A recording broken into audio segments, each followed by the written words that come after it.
Welcome back. This is the C Space Studio at CES 2025. I am James Kotecki here with a returning guest, Adam Bergman, Group Vice President, Advertising and Data Sales at VIZIO. Adam, welcome back to the C Space Studio. James, great to see you. Nice to be back. Since you've been gone, your brand has had a little bit of an update, in your brand story. So what does your brand mean in 2025? I understand that you're now a part of Walmart. Sure, yeah. We are thrilled to join the Walmart family. We achieved regulatory approval in the beginning of December of 2024, and we're really in early days here. We're thrilled at the partnership. They have been such an important part of our supply narrative in the last 20 years, and more importantly, our role with customers. Every one of us walks into store every day. Every one of us watches television every day. Yeah. So the marriage of our organizations is really fantastic. I think for our brand, it means this continued path of simplicity and elegance in the streaming space. As we think more and more about the way we consume content, the way all of us as viewers sit on our couch at night, we think about how do we go find content. I think one of the things that the Walmart organization has always done well is to be thoughtful and simple for everyday customers. For us, we think about how do we organize and compartmentalize content for our customer base. Yeah. So how do we make it easy to find your favorite sporting event, your favorite show? There's a really great synergy between the organizations. We're thrilled to be a part of it. Yeah. So VIZIO is obviously behind the TVs and soundbars that we're getting all of this content on. Yeah. Tell me about how you're showing up here at CES 2025, both physically and also your message for people as you individually walk around the show floor. Yeah, well, physically, I hope you see a lot of us. I hope you see a lot of VIZIO TVs rolling around. Look, over the past 5 years, we like to talk, we were a hardware company with a software side hustle. That really has flipped on its head, right? Sure, our job is to build a great product, both with visual and auditory experience, but now more than ever, our responsibility is to deliver a great streaming platform. So it's easy for customers and for viewers and people at home like you and me to sit down, turn on their television and find a great piece of content. So for us, that means a lot of spending time in and around customer experience. What does the television look like? How can it be fast, responsive, and functional?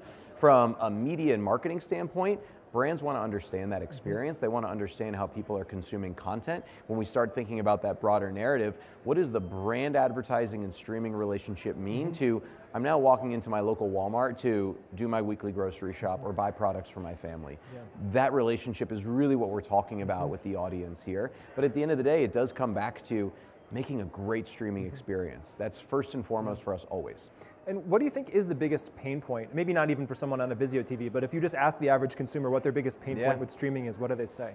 We call it the Friday night dilemma. You sit there with your friend, your spouse, your partner, and 15 minutes have gone by and you still haven't picked something to watch. Yeah. For us, one of our great achievements last year was the launch and build of VIZIO Sports Zone.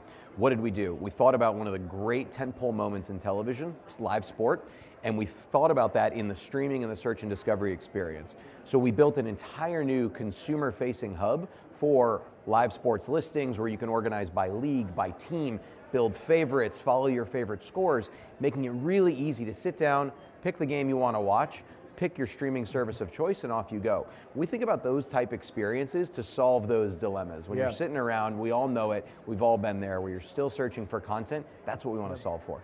And obviously you're doing this, you're building these interfaces in the context of what's going on with the individual streaming services themselves. That's right. So what are you looking at in 2025 as streaming evolves? What are the milestones that you're thinking about and maybe steering towards or steering around as you're building your product? Yeah, well look, all the great streaming platforms from the studios, from the networks, and those that were born really in the digital age, we all have the same goal, deliver great content to the right viewer.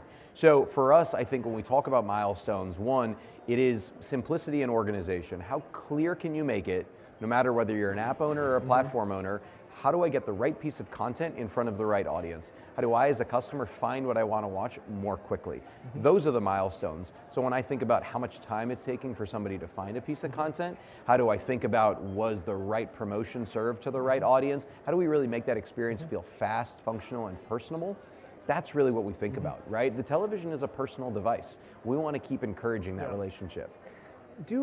If consumers are using your interface, do they necessarily care what streaming platform something is on, as long as they own it? In other words, could we get to a future, and some of the other people I talk to on this stage might totally disagree with me, but there's a theory of the case where the consumer's like, just go back to how it was on cable, but I can just kind of find anything I want to, and whatever these streaming services are, I'll buy them when you tell me to buy them, I'll renew them. but I don't even want to see their logo. I don't need to see that. I can just go right to the thing. I think it's a great question. It's something we think about a lot. I think the reality is it's really a design question. When you're thinking about UI and UX design, that's really what we're thinking about. Our platform in particular, we have always designed for a content-centric approach, meaning you don't necessarily just see a ton of app logos when you power on your VIZIO television. What you see are pieces of content that have been recommended to you based on what you've watched. And so when we think about shows that you love, genres that you love, maybe apps that you've watched or accessed content through in the past, we want to surface those again, but we are really about a content-centric approach, not an app-centric approach. And I think that really points to this idea of like, I'm here not to necessarily show my loyalty to a certain app, I'm here to watch a great show or a great movie. We think about that a lot.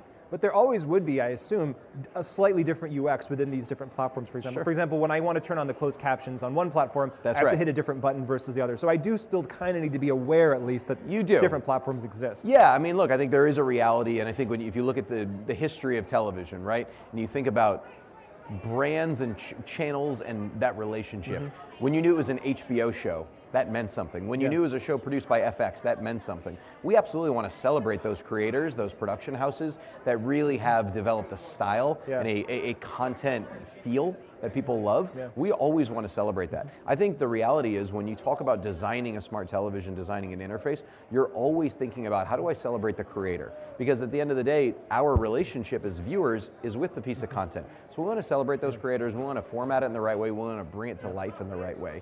There's always going to be the minutia of, okay, now where do I go watch it? Which app am I in? Am I logged in? Am I not logged in? Those are some of the pain points where you start thinking about what's our responsibility from sort of a tops-down view as the platform owner.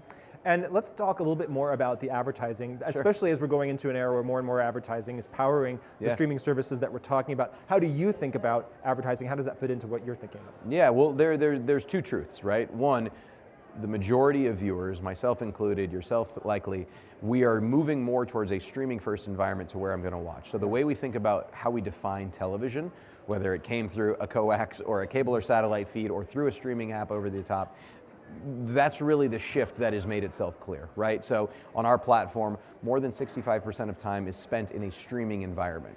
That's flipped on its head from 5 years ago. Wow. Got it. So now we're in this space. Now, how do we start thinking about the actual wallet pressure of a customer when they're subscribing to 4, 5, 6, 7 services? I think the idea of 5, 6 years ago where cutting the cord was a cost savings exercise isn't necessarily the case for a lot of customers today.